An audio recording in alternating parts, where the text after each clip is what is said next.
मेरा नाम आलोक है। आप देख रहे हैं आलोक इज ऑन। आलोक के साथ आज आप जो कहानी सुनने जा रहे हैं वह एक लड़की की कहानी है जिसका नाम स्वाति है। कहानी शुरू होती है एक उड़ीसा की लड़की से। उसका नाम था स्वाति। उसने +2 कंप्लीट कर लिया था और +3 करने के लिए भुवनेश्वर गई थी। वो दिन में करीब 10 से 11 बजे भुवनेश्वर पहुंची। अब उसे सबसे पहले पीजी चाहिए था, वो भी कॉलेज के आसपास। वो सुबह से पीजी ढूंढ रही थी, एक एक करके हर जगह पूछ रही थी, पर हर जगह एक ही जवाब, पीजी फुल है। क्योंकि +2 का रिजल्ट निकल चुका था, सब पेरेंट्स अपने बच्चों को लेकर पहले ही आके एडमिशन करा चुके थे। पर स्वाति थोड़ा लेट हो गई थी। शाम हो गई, टाइम अभी 7 बज गए थे। अंधेरा होने लगा। स्वाति परेशान हो गई। फोन घर पर करे तो घर वाले टेंशन में आ जाएंगे। इतनी देर हो गई, पीजी नहीं मिला, कहाँ रहेगी? तभी उसे एक पीजी दिखा। बाहर एक गार्ड बैठा था। स्वाति ने पूछा, भैया कोई कमरा खाली है क्या? गार्ड बोला, पूरा पीजी फुल है, बस एक कमरा है, वो भी किसी ने 2-3 दिन पहले बुक किया है पर अभी तक आया नहीं है। स्वाति ने हाथ जोड़कर कहा, भैया प्लीज मदद कर दो, 2-3 हजार एक्स्ट्रा दे दूंगी, अभी रात हो गई है। गार्ड थोड़ा सोच में पड़ गया, फिर बोला, ठीक है, पर एक रूल है। स्वाति ने पूछा, क्या रूल? गार्ड बोला, तुम्हारे कमरे के बिल्कुल सामने एक कमरा है, वो 4-5 साल से बंद है, उस तरफ मत देखना, मत जाना।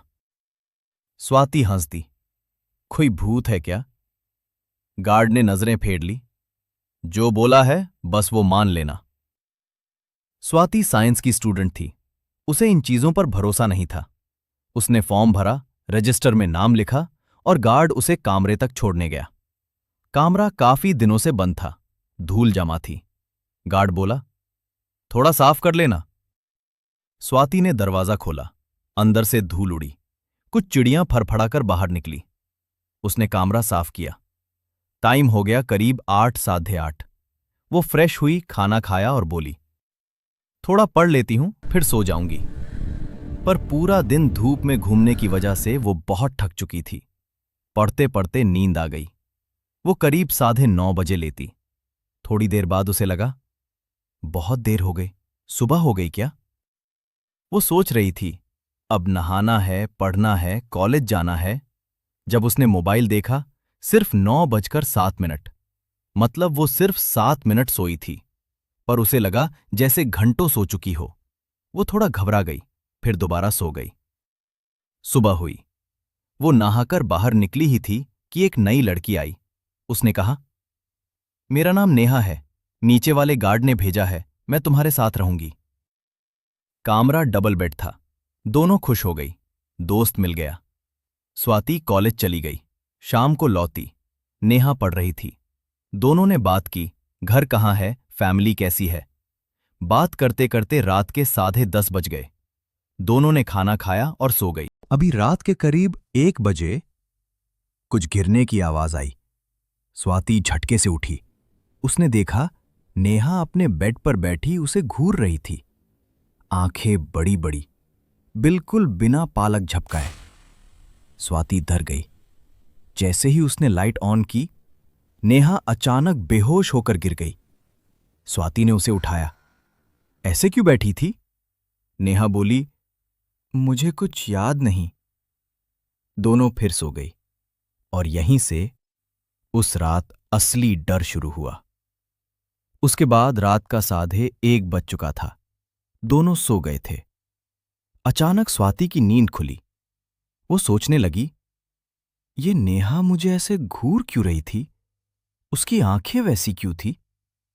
ये सब सोचते सोचते उसने नेहा के बेड की तरफ देखा। नेहा बेड पर नहीं थी। स्वाति तुरंत उठी, लाइट ऑन की। उसने देखा नेहा बेड के नीचे लेटी हुई थी। स्वाति गुस्से में बोली, तू पागल है क्या? इतनी रात में ये हरकत क्यों कर रही है? मैं अभी गार्ड से कंप्लेन कर दूंगी। वो सच में गुस्सा हो गई थी। उसने नेहा को ऊपर उठाया।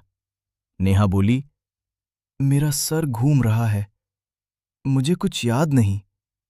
मेरा सेंस काम नहीं कर रहा। स्वाति बोली, ठीक है, आज तू मेरे पास सो जा। दोनों ने बेड चेंज कर लिया, एक ही बेड पर सो गए। रात के 2:30 बज गए। स्वाति को नींद नहीं आ रही थी, उसकी आंखें बार बार खुल रही थीं। तभी ठक ठक ठक, जैसे कोई लोहे पर जोर जोर से मार रहा हो।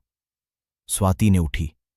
स्वाति ने देखा, नेहा कमरे में नहीं है। दरवाजा खुला था। सामने वही बंद कमरा जिसके पास जाने से गार्ड ने मना किया था। उस कमरे में लोहे का दरवाजा लगा था। नेहा उस लोहे के दरवाजे पर अपना सर मार रही थी। थक थक थक, उसके माथे से खून बह रहा था, पूरा चेहरा खून से लाल। स्वाति डर गई। वो भागकर गार्ड के पास गई। ऊपर वाली लड़की अपना सर दीवार पर मार रही है, खून निकल रहा है। गार्ड घबरा गया।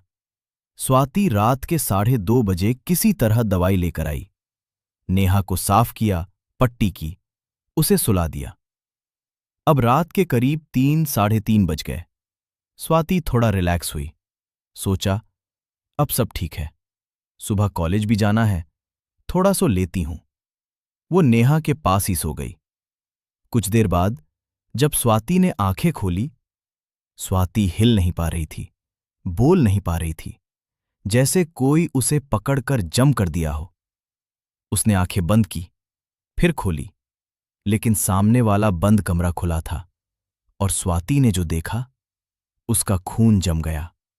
उसे दिखा 4-5 लड़के उस कमरे में घुसे हुए हैं। अंदर एक लड़का और एक लड़की बैठे हैं। लड़की नेहा थी और उसके साथ उसका बॉयफ्रेंड। वो दोनों अकेले थे। तभी 4-5 लड़के अंदर घुसे। उन्होंने लड़के को मारा। 2 लड़कों ने उसे पकड़कर फेंक दिया। नेहा के साथ गलत काम किया, फिर दोनों को उसी कमरे में फांसी पर लटका दिया। बाद में खबर फैल गई, दोनों ने सुसाइड कर लिया। केस वायरल हुआ, फिर अचानक दबा दिया गया। क्यों?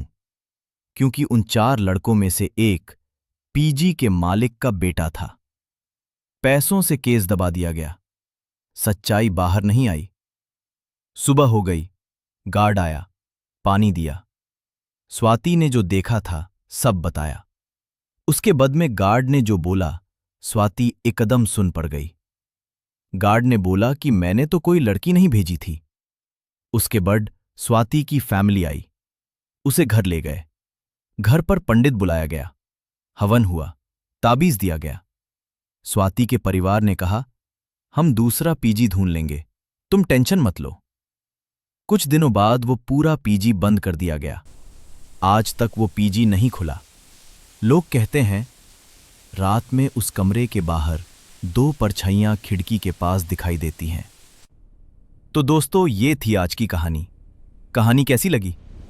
अच्छी लगी तो चैनल को लाइक, शेयर और सब्सक्राइब कर देना। आज होली है, इतनी मेहनत से कहानी बना रहा हूं, एक शेयर तो बनता है। मिलते हैं अगली डरावनी कहानी में। Tata, bye bye.